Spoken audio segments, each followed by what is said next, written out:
창세기 33장 1절부터 20절입니다. 창세기 33장 1절부터 20절. 드디어 다음 장으로 넘어갔습니다. 제가 읽겠습니다. 33장 전체입니다. 야곱이 고개를 들어보니 에서가 장정 400명을 거느리고 오고 있었다.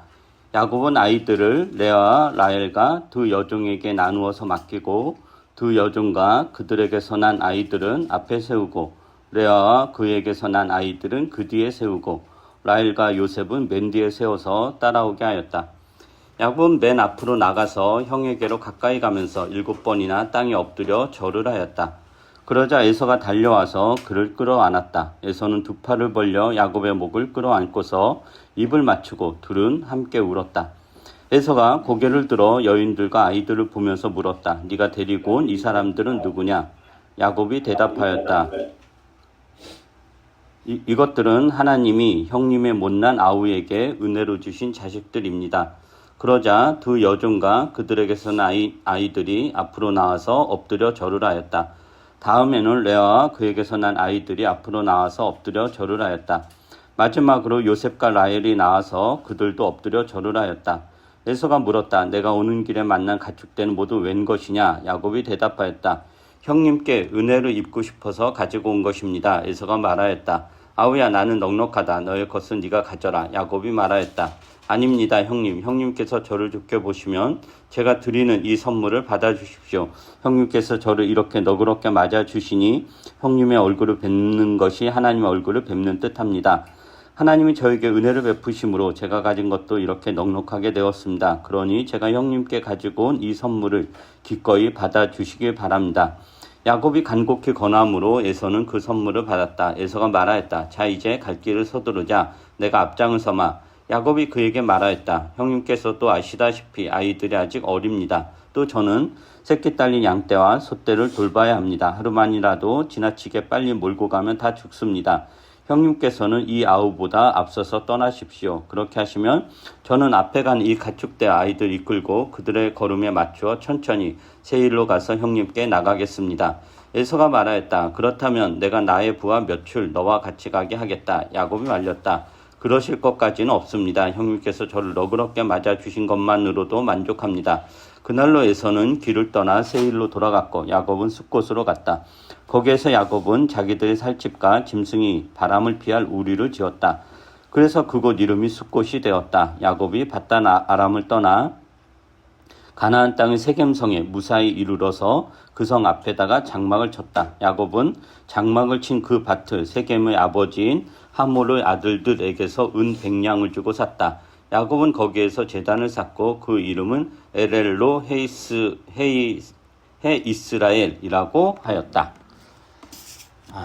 이제 드디어 에서와 이제 야곱이 만납니다.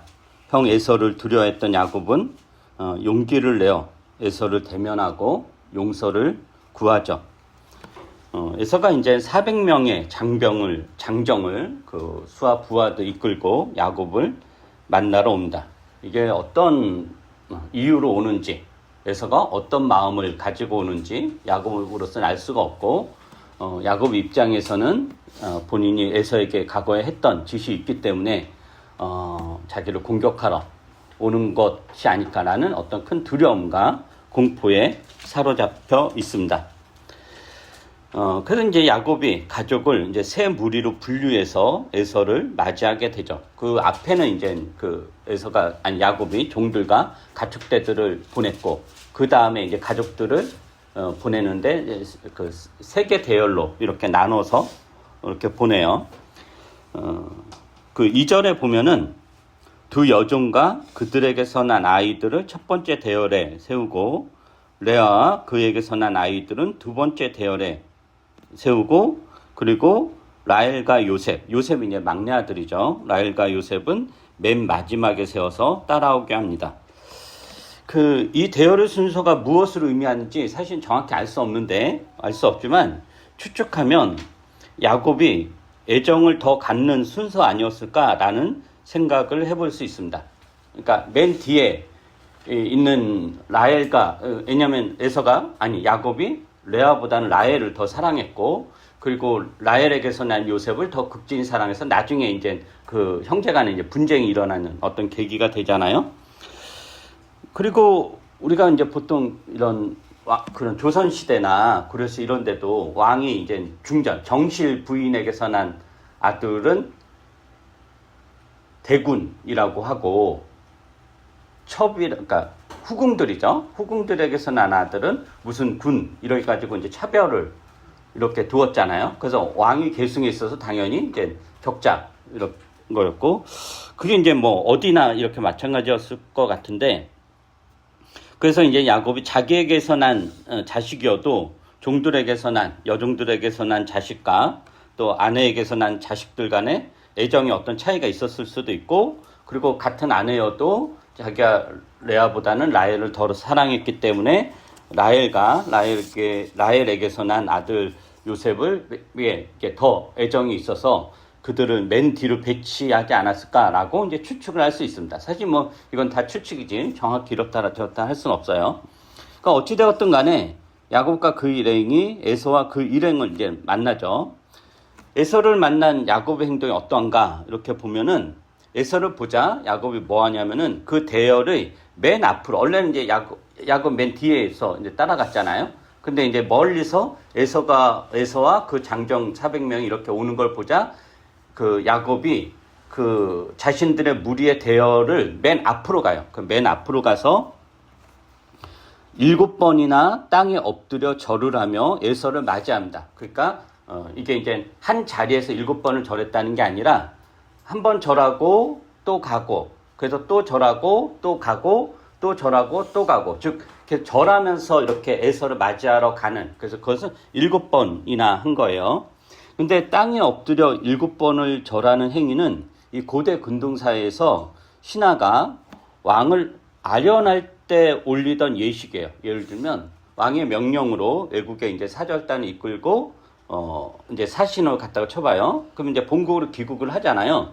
본국으로 귀국해서 이제 왕에게 그 보고를 해야 되는데, 그 왕을 아련하는 데 있어서 그냥 확 가는 게 아니라 7번을 절하면서 왕에게 다가가는 겁니다. 그게 이제 신하가 왕을 아련하는 방식인 거예요. 그러니까 야곱이 형 에서를 만나러 가면서 만나는데 이렇게 7번이나 절을 했다라는 것은 형 에서를 굉장히 극진하게 존중한다. 극진하게 이제 이전에는 형 에서를 우습게 여기고 사기를 치고 거짓말하고 속이고 형 에서 어떤 걸 빼앗으려는데, 지금 모습은 그런 게 전혀 없죠. 극진하게 이제 존중한다라는 표현이에요. 그런데 이제 이런 야곱의 행동에 에서가 어떻게 반응하냐라고 그러면은 달려와서 야곱을 끌어안았다라고 그래요. 4절에 보시면, 4절 한번 보세요. 4절에 보면, 그러자 에서가 달려와서 그를 끌어안았다. 에서는 두 팔을 벌려 야곱의 목을 끌어안고서 입을 맞추고 둘은 함께 울었다라고 그래요. 그러니까 에서가 야곱을 전폭적으로 받아들이는 장면입니다. 그러니까 에서는 두 팔을 벌려 야곱의 목을 끌어안고 입을 맞춤. 그러니까 에서가 야곱을 전적으로 수용하고 한대하는 장면입니다. 그리고 둘이 함께 울었다라고 그래요. 근데 이제 에서와 야곱이 함께 울었는데 이 둘의 울음의 성격이 조금 달랐을 거예요. 에서의 울음은 야곱을 만난 기쁨에 울었던 것 같아요. 그러니까 수십 년 전에 호롤 단신의 몸으로 집을 나간 동생 야곱이 이렇게 건장한 모습으로 많은 재산과 또 많은 후손들 이끌고 이렇게 나타났으니, 이게 에서 입장에서는 얼마나 이제 반갑고 좋았겠어요. 그래서 이제 울었다라고, 에서의 울음에 그게 포함되는 거고, 야곱의 울음은 어떤 울음이냐면은 사실 형 에서를 만난 반가움보다는 에서는 그렇죠. 에서는 야곱을 만난 반가움이 이 울음에 포함되어 있는 거고, 야곱은 형 에서를 만난 반가움보다는 안심의 울음이었을 겁니다. 이제 안 죽는, 이제 살았구나 라는. 그러니까 야곱 입장에서 얼마나 노심초사를 했겠어요. 형 에서가 자기와 가족들을 다 죽일지도 모른다는 두려움에 짓눌려 있었는데 형이 자기를 적대시하기는커녕 이렇게 한대를 하니 얼마나 이제 감격스럽고 이제 안심이 되겠어요. 그래서 형 에서를 안고 통곡을 하며 울었을 것입니다. 그래서 이 에서와 야곱이 서로 부둥켜 안고 울었다고 그랬을 때 그 울음에는 서로에 대한 반가움과 안식, 이게 들어가 있는 그런 울음이다라고 할 수 있습니다.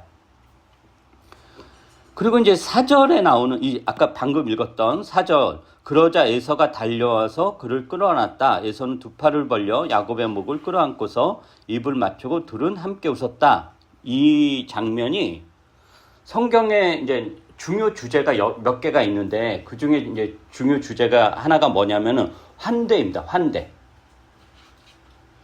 근데 이 장면이 이 성경의 주요 주제인 환대의 원형이에요. 원형. 근데 이게 이제 구약이잖아요. 근데 신약에도 이와 비슷한 환대의 원형이 나와요. 그게 이제 누가복음 15장에 보면 나오는데 누가복음 15장에 이제 여러분이 다 아는 그 탕자의 비유입니다. 그 유명한 탕자의 비유인데 한번 볼까요? 이 에서가 야곱을 끌어안고 입을 맞추는 장면과 비슷한 장면이 이 탕자의 비유에서도 나와요. 거의 똑같이. 누가복음 15장입니다. 누가복음 15장 17절부터 20절을 한번 읽어보겠습니다. 누가복음 15장 17절부터 20절. 제가 읽겠습니다. 그 앞뒤 내용은 여러분 다 알 거다라고 생각을 하고 중간만 읽는 거예요. 그제서야 그는 제정신이 들어서 이렇게 말하였다. 내 아버지의 그 많은 품꾼들에게는 먹을 것이 남아두는데 나는 여기서 굶어 죽는구나.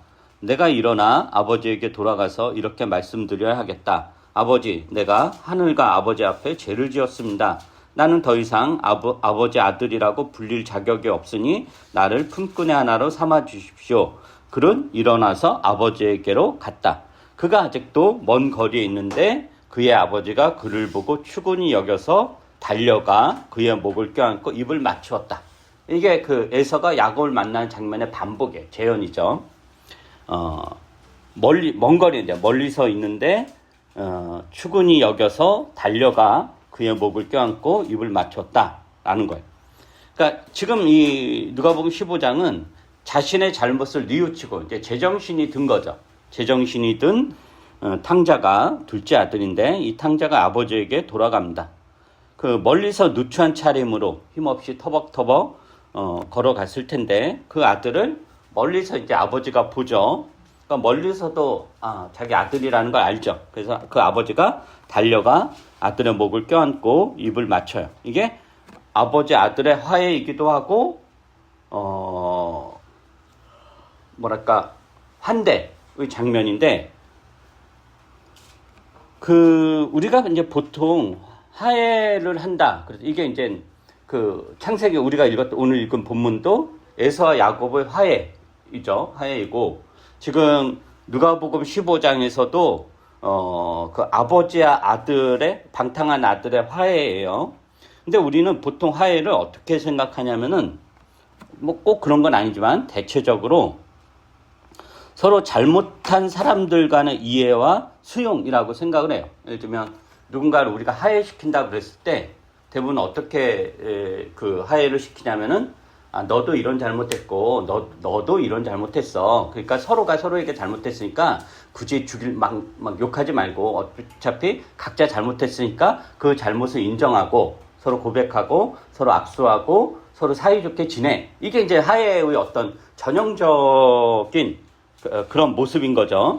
그런데 탕자의 비유에서 이야기하는 화해나 지금 에서와 야곱의 만남에서 화해는 그렇지 않아요. 무슨 말이냐면은 아버지도 잘못했고 아들도 잘못했는데 두 사람이 서로의 잘못을 인정하고 서로에게 용서를 구하며 화해를 했다라는 게 아니에요. 즉 아들이 제가 아버지 말 안 듣고 재산 달라고 그래가지고 이렇게 다 날려버리고 정말 아버지 말 안 들어서 정말 죄송합니다. 정말 제가 죽을 죄를 졌어요. 그럼 아버지도 아니다. 진작 내가 너한테 재산 나눠줬어야 되는데 나눠주지 못해서 단 고집. 내 고집이 너를 이렇게 만들었구나. 나도 잘못했다. 이게 아니라는 거예요. 이게 그냥 둘째 아들이 일방적으로 잘못한 거고 아버지는 아무 잘못한 게 없다라는 거예요. 아버지는 잘못한 게 전혀 없어요. 아들이 일방적으로 잘못했죠. 그러나 아들이 자신의 잘못을 깨닫고 돌아왔을 때 아버지가 아들의 잘못을 책망하거나 꾸짖지 않죠. 꾸짖지 않고 절대적 환대를 하는 거예요. 아버지는 아들에게 달려가서 그의 목을 껴안고 입을 맞춰요. 아들로 인해 자신이 입은 손해는 전혀 계산하지 않습니다. 아버지 아들 간의 관계에서 이전에 어떤 손해를 끼쳤든지 간에 그것은 아무것도 아닌 거죠. 이렇게 살아 있어서 살아 돌아온 것만으로도 환대의 조건은 이제 충분하다. 그래서 아버지가 아들을 조건 없이 환대합니다. 굳이 이제 조건이라면은 아들이 자신의 잘못을 뉘우치고 돌아왔다는 거죠. 다시 아버지의 남은 재산 강탈하려고 온 건 아니잖아요. 그러니까 그것은 충분하다는 거. 자신의 잘못을 뉘우치고 돌아왔다는 거. 그것으로 아버지가 아들을 환대하는 조건으로서 이제 충분하다라는 거예요. 그러니까 지금 에서가 그런 거예요. 탕자의 비유에서 아버지가 했던 역할을 누가 하냐면 에서가 하는 거예요. 에서가 야곱을 용서하죠. 근데 야곱에게 용서의 대가로 무엇을 바라거나 요구하지도 않습니다. 야곱이 에서를 위해 많은 선물을 준비했지만 야곱은 사실은 에서의 마음을 누그러뜨리기 위해서 이 많은 선물을 준비한 거 아니에요? 그러나 에서는 받지 않겠다라고 합니다.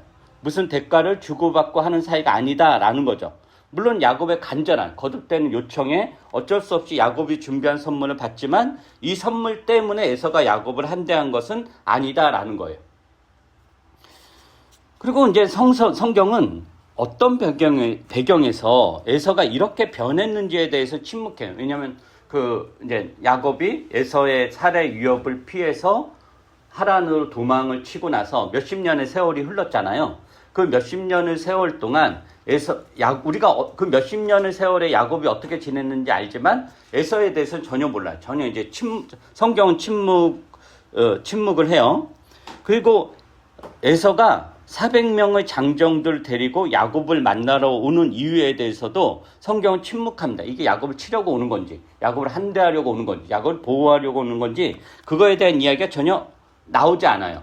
그리고 야곱을 치려고 오다가 야곱이 준비한 선물을 보고 마음이 변한 건지, 아니면 오는 도중에 마음이 변한 건지, 아니면은 그러니까 에서가 야곱이 또 하란에서 이렇게 산 것처럼 에서는 자기 고향 땅에서 살았을 거 아니에요? 그렇게 살면서 지내면서 야곱에 대한 어떤 기억들을 잊어버리거나 야곱을 아예 다 스스로 이렇게 용서하거나 그랬는지, 이게 사실은 왜 이 분노에 차있던 에서의 마음이 어떤 이유로 변했는지에 대해서는 성경은 이야기하지 않아요.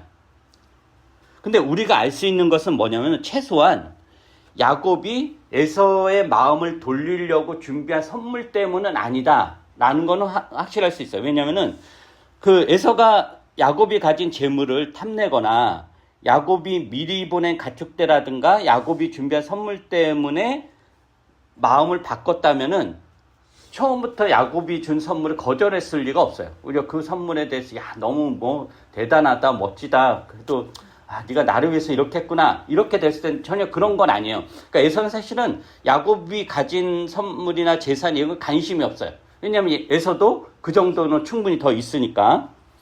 그래서 이제 근데 이제 그래서 그런 것도 다 애매한데 분명한 것은 뭐냐면은 죽이고 싶을 정도로 미워했던 야곱을 에서는 아무 추궁도 하지 않고 통 크게 환대를 했다라는 거예요. 근데 이 에서와 야곱의 관계에서 잘못은 누가 했어요? 에서가 아니라 야곱이 한 거죠. 그죠? 에서가 물론 팥죽 한 그릇에 장자의 권리를 넘겼지만 그건 어리석은 행동이었지 야곱보다 더 잘못했다라고 볼 수는 없어요. 그러니까 예를 들면 우리가 속은 사람과 속인 사람이 있어요. 누가 더 잘못했나요? 속인 사람이죠. 물론 이제 속은 사람도 자기 욕심이라든가 어리석음 때문에 그런 어떤 속음에 어떤 이렇게 이제 빠졌을 수도 있지만 아무리 그래도 속인 사람이 더 나쁜 거죠. 그죠? 그러니까 지금 에서와 야곱의 관계에서 에서는 사실은 잘못한 게 없다라고 하는 거예요. 그 관계에서. 아버지 이삭의 축복을 가로채고 속임수로 아버지 이삭이 주는 축복을 에서는 이제 빼앗기고, 그러니까 에서가 이제 피해자인 거죠. 그러니까 탕자의 비유에서 아버지가 피해자이고 아들이 가해자인 것처럼 에서와 야곱의 관계에서도 굳이 따지자면 에서가 피해자고 야곱이 가해자인 거예요. 그런데 그 가해자가 잘못을 뉘우치고 돌아오자 피해자가 아무것도 따지지 않고 환대를 한다라고 하는 거죠. 이걸 이제 절대적 환대라고 그래요. 그러니까 절대적 환대는 조건을 요구하는 것이 아닙니다.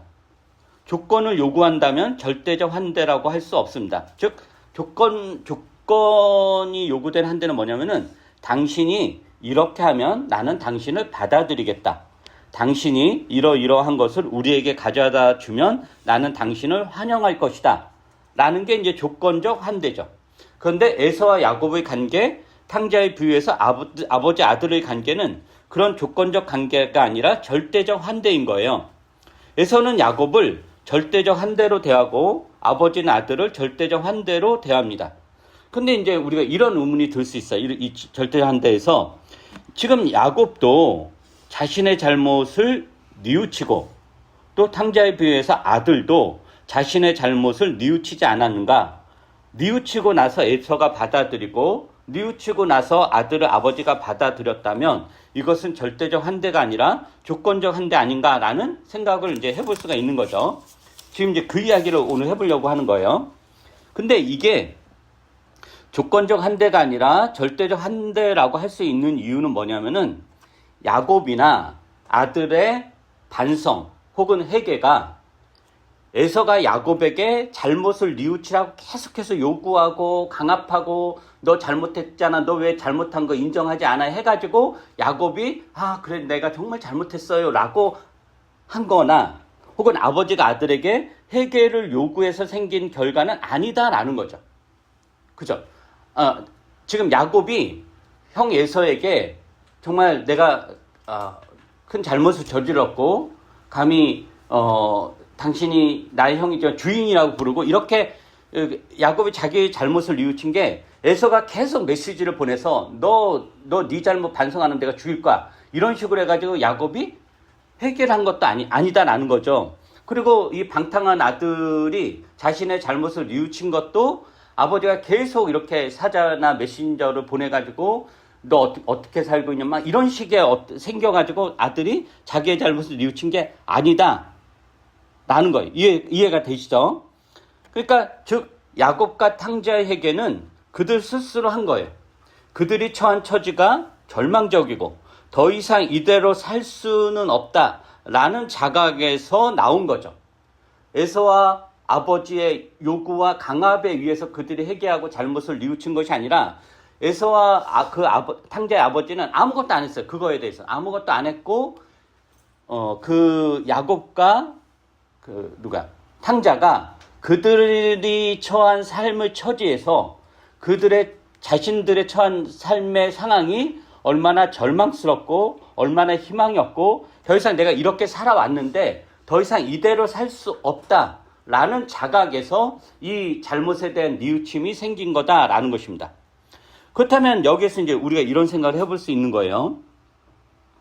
하나님은 우리를 절대적으로 환대합니다. 절대적으로 환대한다는 것은 그 어떤 조건을 보지 않고 우리를 환대한다는 거죠. 그러니까 하나님이 우리를 절대적으로 환대한다는 것은 우리에게 우리의 죄악에 대한 회개를 강요하지 않는다는 거예요.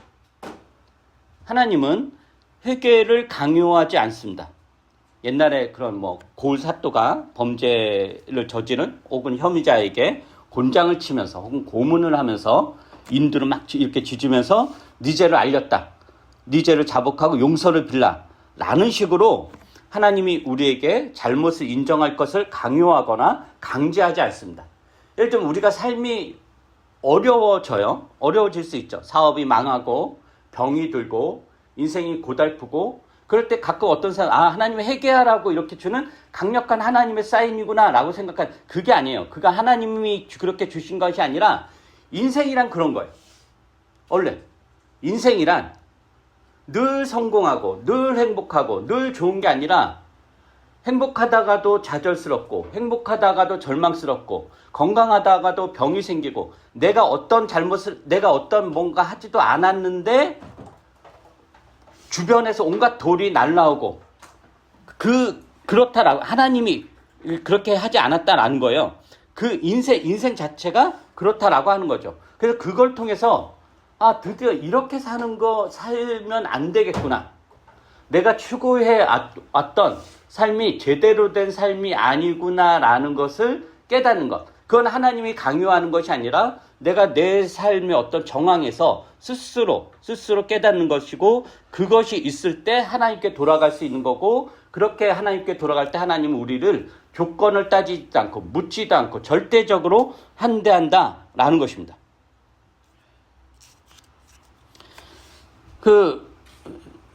야곱이 형 에서가 있는 고향으로 돌아가야겠다고 마음을 먹고 형 에서에 대한 잘못을 뉘우친 것, 또 탕자가 집으로 돌아가야겠다고 마음을 먹고 아버지에게 잘못했음을 고백한 것은 형 에서가 만든 것도 아니고 탕자의 아버지가 만든 것도 아니고, 그것은 야곱이 탕자가 스스로 만든 겁니다. 그들의 삶의 상황에서 내 삶을 보니 이대로 도저히 살 수 없다. 나는 그거. 그렇다면 여기에서 중요한 게 뭐냐? 우리는 절대적 환대의 조건은 환대를 하는 사람에게 있는 것이 아니라, 그것은 환대를 하는 사람이 만드는 것이 아니라 환대를 받는 사람이 만드는 것임을 알 수 있습니다. 즉, 환대를 하는 사람은 환대를 받는 사람을 강제할 수 없습니다. 환대를 하는 사람은 지극히 기다릴 뿐입니다. 지극히. 그저 기다릴 뿐이에요. 그리고 환대를 받고자 하는 사람이 현재 자신이 있는 자리가 잘못되었음을 인정하고 스스로 돌아올 때, 환대를 하는 사람은 그것의 조건을 묻지 않고 따지지 않고 그가 가진 것을 재지 않고 절대적으로 무조건적으로 환대를 하는 것입니다. 이게 절대적 환대인 거예요. 그렇다면 이 절대적 환대에서 주체는 누구일까요? 주체. 환대를 하는 사람과 환대를 받는 사람 있잖아요. 그 주체는 누구예요? 환대를 받는 사람이에요. 희한하게도. 환대를 하는 사람이 주인공이어야 되잖아요. 환대를 해서 다 이렇게 끌어안는 거니까. 근데 환대를 하는 사람이 아니라 환대를 받는 사람이다라는 거예요. 환대를 하는 사람은 그저 기다릴 뿐이죠. 돌아오기를 기다릴 뿐이에요. 그러나 환대를 받는 사람은 자신의 현 상황이 잘못되었다는 것, 지금 자신의 자리가 매우 좋지 않다라는 걸 인정하고 환대를 하는 자에게, 환대를 하는 공간에 자신을 온전히 수용하고 인정해 주는 곳에 가야 됩니다. 이게 환대를 받고자 하는 사람이 해야 될 일인 거죠. 그래서 이런 맥락에서 절대적 환대의 주체는 환대하는 자가 아니라 환대를 받는 자에게 있습니다. 하나님과 사람의 관계가 이렇죠. 하나님은 우리를 절대적으로 환대하세요. 묻거나 따지지도 않으면서 우리를 절대적으로 환영하고 사랑하고 환대합니다. 에서가 야곱을 환대한 것처럼, 아버지가 탕자를 환대한 것처럼 하나님은 우리에게 그 어떤 조건도 묻지 않고 따지지도 않고 환대합니다. 그런데 이 환대가 이루어지기 위해서는 우리가 뭐가 있어야 되냐? 하나님 앞에 가야 된다는 거죠. 하나님의 절대적 환대를 받기 위해서는 하나님 앞에 나아가야 됩니다. 하나님 앞에 나아간다는 것은 지금 내가 잘못되었다는 것, 지금 나의 처지가 비참하다는 것, 잘못 살았다는 것을 인정해야만 가능합니다. 그렇게 해야 하나님 앞에 갈 수 있죠.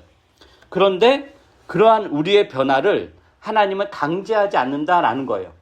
내가 내 삶의 한계에 봉착하여 더 이상 이렇게 살면 안 되겠다는, 이렇게 살 수는 없다는 큰 자각이 있을 때, 그러할 때 하나님은 묻지도 따지지도 않고 우리에게 달려와 우리를 껴안으며 입맞춤을 할 것입니다. 그리고 이러한 절대적 환대는 불가능한 게 아니라 사실은 우리가 추구해야 되는 인간관계의 원형이기도 합니다.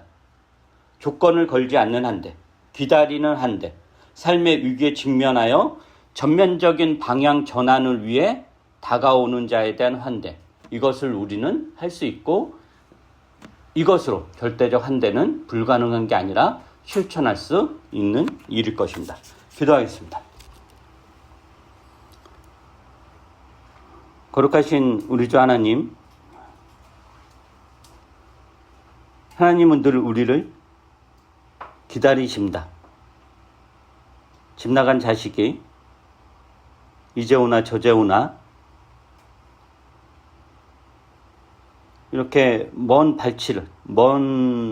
곳을 바라보며 늘 지켜보듯이 하나님은 우리를 지켜보시며 기다리십니다.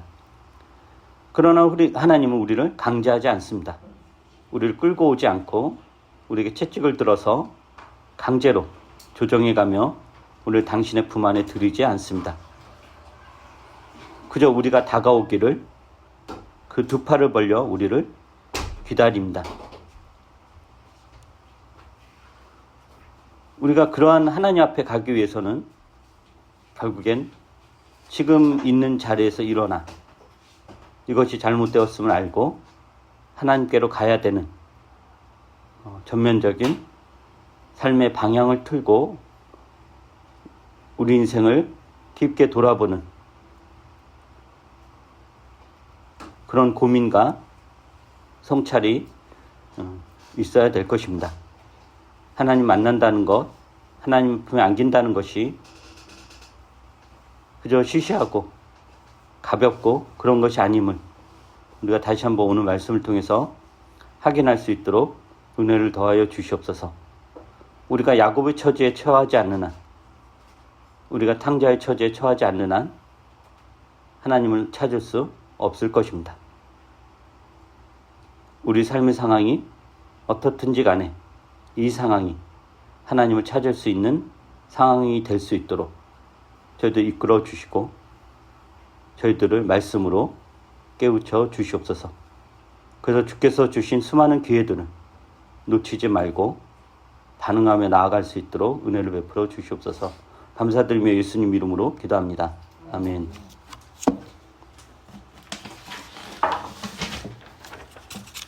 우리 찬송가